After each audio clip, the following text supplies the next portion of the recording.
As a boy, I was told that lying on your peen is a mortal sin.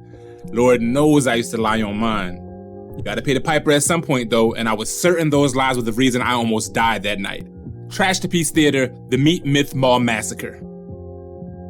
My mom thought it would be a good idea to get her kid out of the hood and moved us to Stratford, Camden County, even though I would still be in North at my pop's house most weekends and all of the summer. We lived in an apartment complex called Woodmere.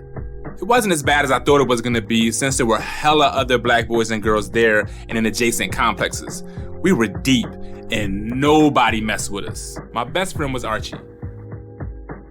His mom also thought it would be a good idea to get him out of Camden, which back then was considered the worst city in America. We're some broke-ass young boys, so we mostly hung out in the courtyard of the complexes. But every now and again, we'd hop the Patco speed line one stop from Lindenwold and post up at Echelon Mall. This one night, we had squad deep. The homie Charlie Mack brought along one of his friends, Franklin, who was from an adjacent town. I ain't no boy, but if he was cool with Charlie, he was cool with me. Charlie Mack was the player of the squad. He got all the chicks, and I was happy when he was around because I knew I was gonna get some residual joints. The night wore on, and folks started to peel off. As Archie was leaving, he told us to dip too, just to play it safe. But it was still a bunch of joints in the mall, so me, Charlie Mack, and Franklin stayed. We posted up in the food court for a bit, bagged a couple of joints, then started walking around the mall again. As we were walking, Franklin stopped and looked shook. 3 dudes rolled up on us and started talking to him real greasy. The shortest of them was irate. Charlie gave me the look like we about to fight. I'm not sure if they thought we were just gonna let them jump Franklin, but when they saw what it was about to be, they stepped off.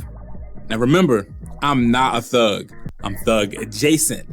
But when your mans fight, you fight. I ain't know Franklin like that, but he was with us, so if he fights, we fight. That's the code. Yo, what the f was that? Oh, nah, that wasn't nothing. Nah, nigga, that was something. Charlie was like, yo, we gotta go. We gotta go now. Franklin tried to play it cool. Nah, it's over. It's cool. It's cool now. Charlie wasn't no punk, so if he was saying we needed to go, we needed to go. I guess he could see the confusion on my face, so he was like, look, P, you from Philly, so you don't know. That was the Sons of Malcolm X. They're a gang from Camden. They don't fuck around. I was so confused. The Sons of Malcolm X? But they was all Puerto Rican. Nah, nigga, trust me, it's black members too. You basically gotta kill somebody to be a member, and if 3 of them were in the mall, at least another 10 of them were somewhere there too. I was relieved Charlie made the call to roll out because my thug adjacency only allowed me to fight dudes who were fighting dudes. I had never fought no homicidal civil rights disciples before. Feeling relieved and enjoying breathing, we walked calmly until we heard, "Dickle them bitch-ass niggas right there!" We turned around and it was a mob of niggas running towards us. My heart jumped into my throat. We smooth took off. We knew we couldn't run forever. We needed a safe place to hide, so we hid behind a fire station. But God protects babies and boys. As if Steven Spielberg himself scripted it, it started to rain. A few of them ran back to the train station to dry off while also knowing that's where we needed to go. But the short boy and another half dozen or so kept searching. Stop hiding! We ain't gonna kill y'all! Now, if a murderer tells you to stop hiding, he ain't gonna kill you, chances are he probably gonna kill you. We stayed put, but they ain't stopped the hunt. We were getting drenched. Yo, why they want you? It's not even that big a deal. He f***ed the short one's chick. You banged the girl of a murderer? You're dumb. It wasn't, wait. I'm about to die because you banged the girlfriend of a murderer? I'm dumber. It made me more upset because I was a virgin at the time. I was lying to my homies like I was getting some ass, but I never got laid at that point. I kept thinking it was karma. My friends in North told me there were consequences for lying on your dick, and here I was out here committing peen perjury on a daily basis. I was about to die a virgin because my dumbass kept telling cock and bull stories, phallic fabrications, penis propaganda, meat myths. 30 minutes or so passed and we were drenched but alive behind the fire station. Franklin was like, I think they gone. I'ma check. Nigga, shut your dumbass up and stand there. We waited for about another hour just to be safe. The rain finally let up and we looked around and saw no one, so Franklin started walking down the street toward the station. Hell no. Yeah, P right. We walking home. As we were passing the mall again, our anxiety eased a bit until we saw a couple of them in the distance. We thought they had went back to Camden, but they went back to the mall. Just our luck. We took off again, running through a condo complex.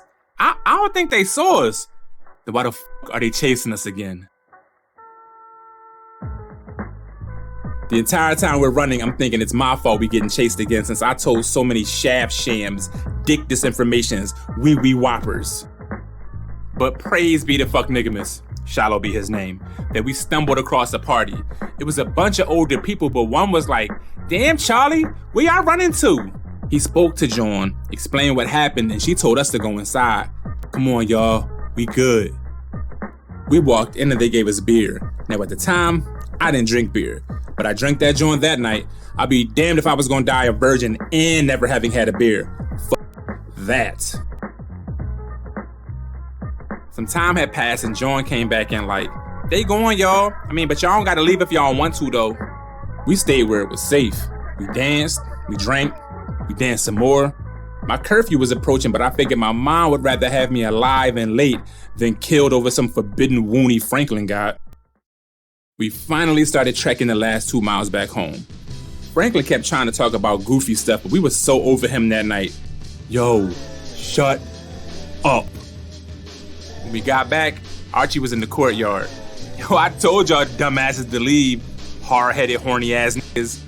AP, heads up. Your mom been looking for you. I walked in and she spazzed out asking me all kinds of questions. If I was selling drugs or if I was taking drugs. Was I out committing crimes? Or were you out there having sex with that Tamika girl over in Ravenswood? I had no idea how to tell her I almost got killed by some actual thugs from Camden. So I did what came naturally to me. I lied on my dick. Yep, Tamika, that's who I was with, yep, sex. Sometimes you just gotta stick with what you do best. A few months later, I moved back to Philly. A year after that, I lost my virginity accidentally on purpose. There's a trash piece about that already. I never saw Franklin again. I do know he's alive because I talk to Archie still. It's been decades since I seen Charlie Mack. Hope homie is good. As for my peen, we've been through a lot, but I stopped lying on him years ago. Well, actually, I stopped saying I got stuff that I didn't get.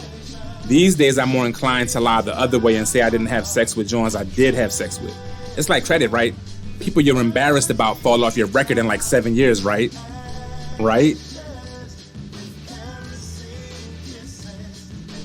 Thank you for watching Trash to Piece Theater. I hope you enjoyed this joint.